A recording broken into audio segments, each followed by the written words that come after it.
90లో ప్రయాణం పెట్టుకున్నాం డిసెంబర్లో. ప్రయాణంలో అమ్మగారి దగ్గరికి వెళ్తాం, పుట్టింటికి వెళ్తాం. మా అమ్మ మీ నాన్న పెద్ద వీసీ కదే, ఆయన మాట మాత్రం అంటే చాలు నీకు వైకుంఠ ఏకాదశి దివ్యమైన దర్శనం జరుగుతుంది, తిరుపతికి వెళ్ళు అని.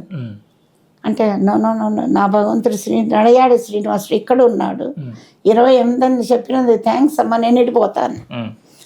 అయితే అనిల్ కుమార్ గారి ఇంటికి చేరాం మేము అందరం. చేరి మా అన్నయ్య గారు ఇట్లా వెళ్దామని అంటే, ఆయన ఏమనుకుంటున్నావు స్వామి అంటే, పెద్ద పెద్ద విఐపీలు $1 మిలియన్ డోనర్స్ క్రిస్మస్కి ఫంక్షన్కి వస్తారు.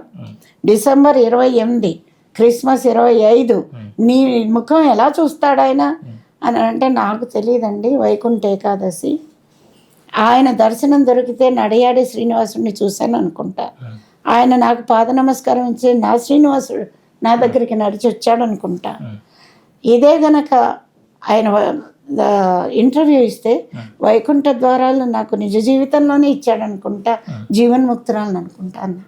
స్వామి బయటకు వచ్చారండి, నిజంగా ప్రేమతోటి ఆయన కళ్ళతోటి చూస్తే మనం ఫిదా అంటే కళ్ళ మీద నీళ్లు జలజలా కారిపోతాయి. ఎందుకనంటే ఆ ప్రేమ కళ్ళల్లోంచి బయటకు వస్తుంది, ఆ తేజస్ కళ్ళల్లోంచి బయటకు వస్తుంది. 27 ఈయన ఇలా నమస్కారాలు పెడుతున్నాడు వండాలి. అయితే స్వామి ఒక క్రీగంట చూసి, నీ బావమరిదిని కృష్ణుడు పూలహారం వేసుకున్నట్టు తెచ్చాను అనుకుంటున్నావా? వాళ్ళకి నాకు అనుబంధం వేరు, వాళ్ళు వేరు, వాళ్ళ మధ్య నా మధ్య నువ్వు లేవు చెప్పారండి. అప్పుడు నా దగ్గర పరిగెత్తుకుంటూ వచ్చారు, వెంటనే విభూతి ఇచ్చారు, పాద నమస్కారం తీసుకో అన్నారు.